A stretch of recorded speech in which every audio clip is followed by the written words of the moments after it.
Bonjour mes amis, nous sommes quotidiennement exposés aux menaces extérieures invisibles, telles que microbes, bactéries et virus. Et notre corps dispose d'un mécanisme de défense naturel appelé système immunitaire. Toutefois, il arrive que ce système de défense se dérègle et suragit, ne supporte plus des substances de l'environnement habituellement inoffensives, appelées ici les allergènes.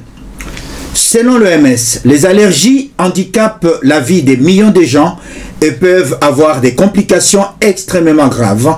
Et il est pensé que les allergies pourraient toucher une personne sur deux d'ici 2050, notamment en France. Si ce n'est pas encore fait, merci de vous abonner à notre chaîne Jean-Paul Djamba et partager la vidéo. L'allergène est une substance extérieure qui déclenche ou favorise l'allergie suite à un contact, une infection, une injection ou une inhalation. Comment définir les allergies? L'allergie est une réaction de défense du système immunitaire face à des différentes menaces extérieures, telles que acariens, soleil, alimentation, animaux, médicaments. Les allergies peuvent survenir à n'importe quel âge, à tout moment de la vie, et peuvent prendre différentes formes. En d'autres termes, l'allergie est un dérèglement du système immunitaire qui, au lieu de s'attaquer à un agent vraiment infectieux pour défendre l'organisme, le système immunitaire réagit excessivement contre des substances extérieures ou étrangères de l'environnement normalement inoffensives, qu'on appelle antigènes de l'environnement ou allergènes. Donc, chez une personne allergique, le système immunitaire considère les allergènes comme nocifs. Sachez qu'une personne peut manger un aliment ou être en contact avec le pollen présent dans l'air pendant des années avant de développer une allergie. Arrive un jour où se déclenche une intolérance alimentaire violente après avoir mangé des fruits de mer par exemple. En effet, la réaction allergique nécessite deux contacts avec l'allergène. Il y a d'abord la sensibilisation, c'est la première fois que l'allergène est en contact en pénétrant dans le corps par la peau ou par le muqueuse, yeux, voie respiratoire ou digestive. Le système immunitaire identifie l'élément étranger comme étant dangereux. Il se met alors à fabriquer des anticorps spécifiques contre lui. Dit autrement, lorsque la personne sensibilisée rencontre à nouveau l'allergène, le IgE présent à leur surface libère en grande quantité ou en grande partie l'histamine qui conduit à une dilatation de vaisseaux sanguins, en provoquant un gonflement ou une inflammation dans le tissu environnant, du genre congestion nasale, rougeur, etc. Donc, pour qu'il y ait une allergie, deux conditions sont essentielles. L'organisme doit être sensible à une substance appelée allergène. 2. Une substance doit se trouver dans l'environnement de la personne. La vraie origine d'allergie n'est pas encore connue. L'allergie débute le plus souvent chez les nourrissons, mais peut apparaître à tout âge. Cependant, les risques de développer une allergie est plus important dans les familles ayant des antécédents allergiques. Néanmoins, selon les experts, la majorité des enfants atteints d'allergie proviennent de familles sans antécédents d'allergie. Par conséquent, bien qu'il existe une prédisposition génétique, d'autres facteurs sont responsables, parmi lesquels le mode de vie occidental, la fumée du tabac, l'environnement, la pollution de l'air, le stress et l'excès d'hygiène.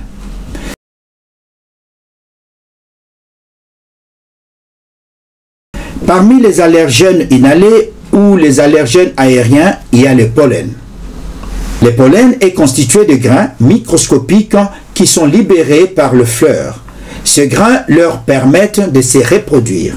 Dit autrement, les pollens sont des éléments reproducteurs mâles de plantes et d'arbres qui fleurissent. Ils sont libérés pour permettre la fécondation. Et le transport de grains de pollen vers le stigmate de fleurs femelles s'appelle la pollinisation. Notez tout de même que tous les pollens ne sont pas allergisants. Les différents pollens allergisants sont émis successivement dans l'air de janvier à octobre. 2.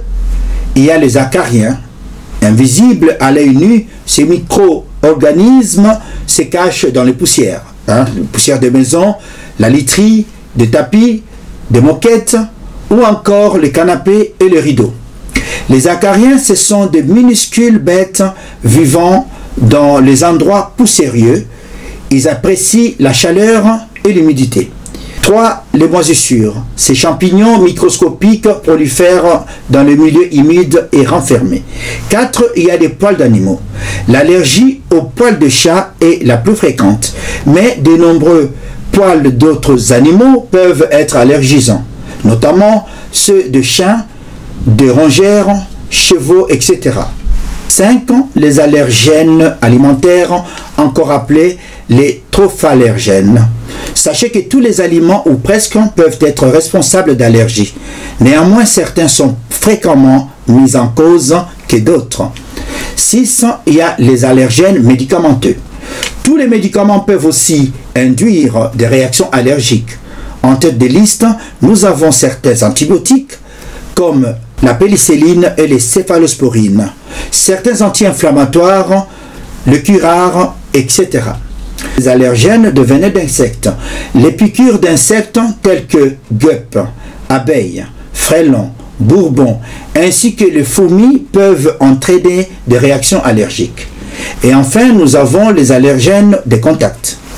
Au contact de la peau, certaines substances peuvent provoquer une réaction allergique. C'est le cas d'entre eux de latex. Ici, le gant en caoutchouc ou les préservatifs, le nickel, le produit cosmétique, le parfum et certains colorants vestimentaires peuvent induire l'allergie.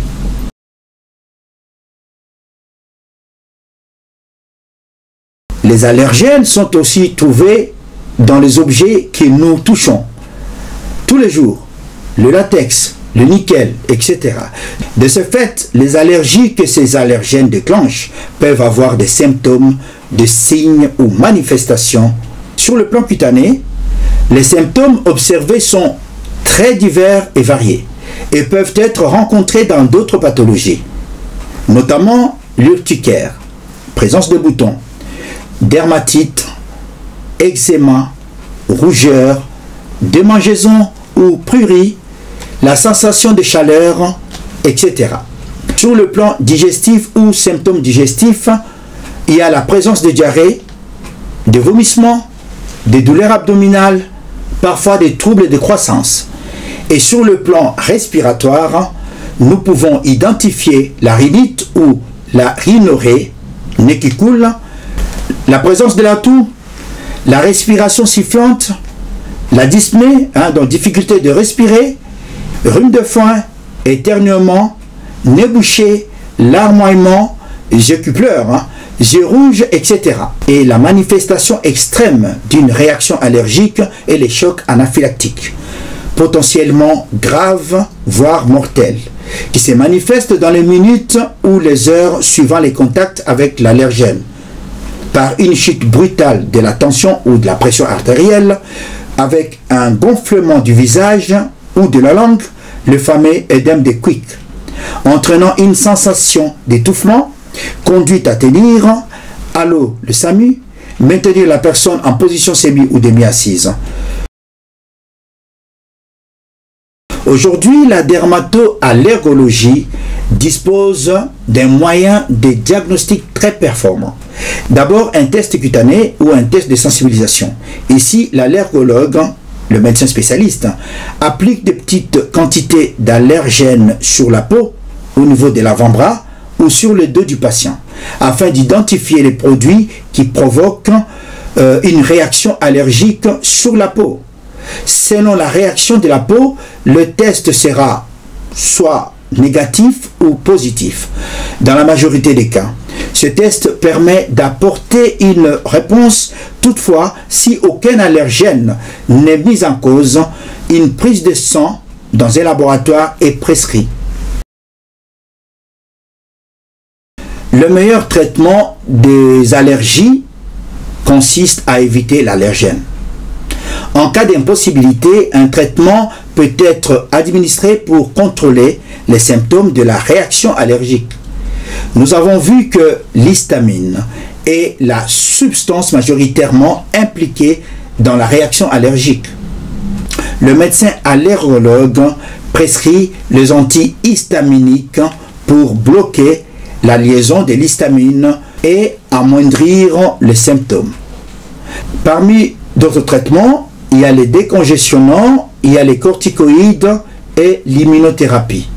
Chaque individu étant unique, il n'existe pas de normes de traitement. Cependant, la désensibilisation ou l'immunothérapie spécifique est considérée comme un traitement curatif. Ce traitement conduit à rendre l'organisme tolérant à l'allergène en administrant aux patients sur plusieurs semaines, voire plusieurs mois et parfois à vie, des petites doses de cet allergène, du genre extrait naturel de pollen, d'acarien, de venin d'abeille, etc., par injection ou par voie sublinguale. Choc anaphylactique, qui est une urgence médicale, l'injection d'adrénaline peut être conseillée ou administrée pour atténuer les chocs. En cas d'allergie alimentaire, l'allergène identifié ou responsable devra être supprimé totalement ou partiellement de l'alimentation. Par exemple, limiter la consommation d'aliments riches en histamine, capables d'occasionner une crise d'allergie, tels que le chocolat, certains fromages, le poisson mariné, la bière, la choucroute, les kiwis, les arachides, etc. En cas d'allergie cutanée identifiée, éviter les contacts avec l'allergène en cause. Par exemple, s'abstenir d'utiliser certains produits chimiques, du latex par exemple. Et enfin, en cas d'allergie respiratoire identifiée, les mesures peuvent permettre de réduire la quantité d'allergènes présents dans l'environnement. Exemple, retrait des moquettes dans la maison, éviter les animaux domestiques, faire le ménage quotidiennement, aérer la maison, éviter de chauffer la chambre à plus de 18 degrés. Je termine cette émission par les conseils de ma mère qui me disait en tétela que papa débakin de kamanyamase, ce qui veut dire en français papa être en bonne santé est beaucoup mieux que d'avoir un bon plat composé du riz, de la viande et du poisson. Merci beaucoup.